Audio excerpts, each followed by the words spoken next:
بسم اللہ الرحمن الرحیم۔ رکوع نمبر 8۔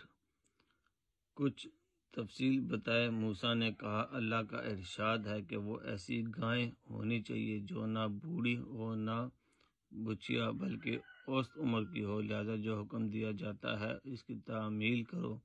پھر کہنے لگے اپنے رب سے یہ اور پوچھ دو کہ اس کا رنگ کیسا ہو۔ موسیٰ نے کہا وہ فرماتا ہے زرد رنگ کی گائے ہونی چاہیے جس کا رنگ ایسا شوق ہو کہ دیکھنے والوں کا جی خوش ہو جائے۔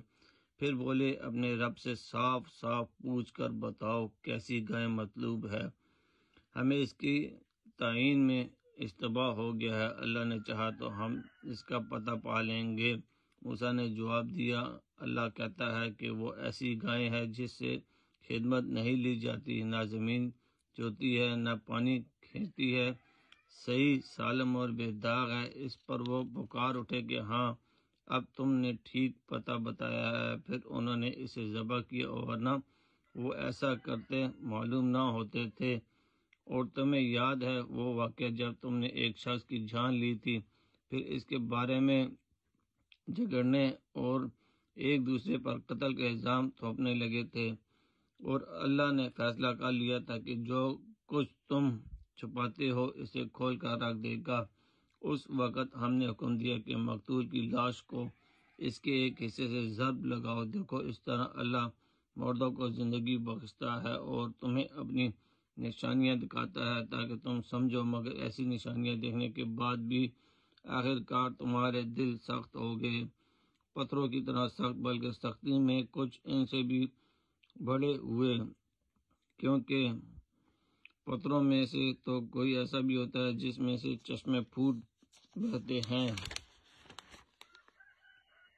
کوئی پھٹتا ہے اور اس میں سے پانی نکل آتا ہے، اور کوئی خدا کے خوف سے لرز کر گر بھی پڑتا ہے۔ اللہ تمہارے کرتوتوں سے بے خبر نہیں ہے۔ اے مسلمانوں، اب کیا ان لوگوں سے تم یہ توقع رکھتے ہو کہ یہ تمہارے دعوت پر ایمان لے آئیں گے؟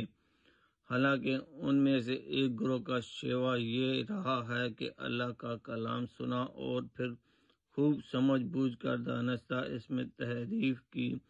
محمد رسول اللہ پر ایمان لانے والوں سے ملتے ہیں تو کہتے ہیں کہ ہم بھی انہیں مانتے ہیں، اور جب آپس میں ایک دوسرے سے تخلیے کی بات چیت ہوتی ہے تو کہتے ہیں کہ بے وقوف ہو گئے ہو، ان لوگوں کو وہ باتیں بتاتے ہو جو اللہ نے تم پر کھولی ہیں تاکہ تمہارے رب کے پاس تمہارے مقابلے میں انہیں حجت میں پیش کریں۔ اور کیا یہ جانتے نہیں ہیں کہ جو کچھ یہ چھپاتے ہیں اور جو کچھ ظاہر کرتے ہیں اللہ کو سب باتوں کی خبر ہے؟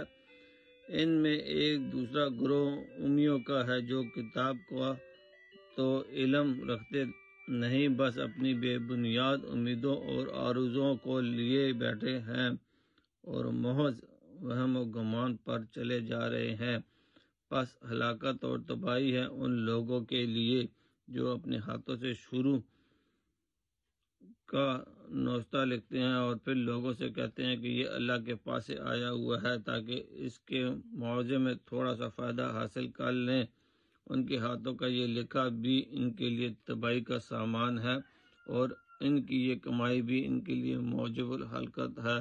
وہ کہتے ہیں کہ وہ دوزخ کی آگ ہمیں ہرگز چھونے والی نہیں، الا یہ کہ چند روز کی سزا مل جائے تو مل جائے، نعوذ باللہ۔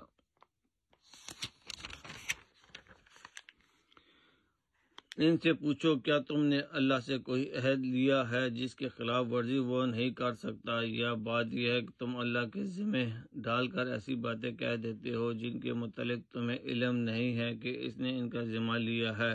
آخر تمہیں دوزخ کی آگ کیوں نہ چھوئے گی؟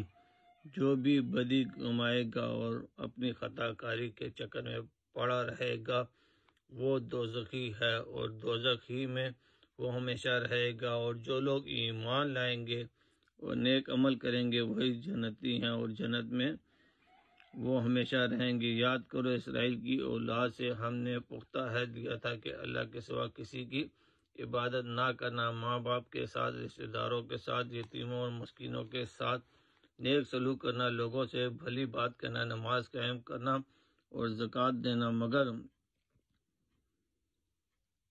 تھوڑے آدمیوں کے سوا تم سب اس عہد سے پھر گئے اور اب تک پھرے ہوئے ہو۔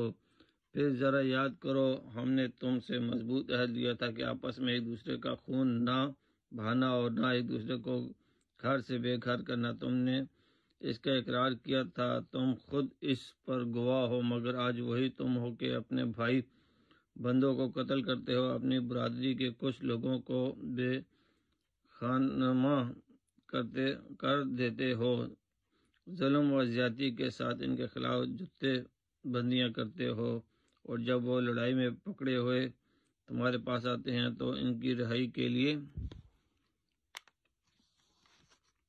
آج کے لیے اتنا ہی کافی ہے۔ رکوع نمبر 9 شروع ہو گیا۔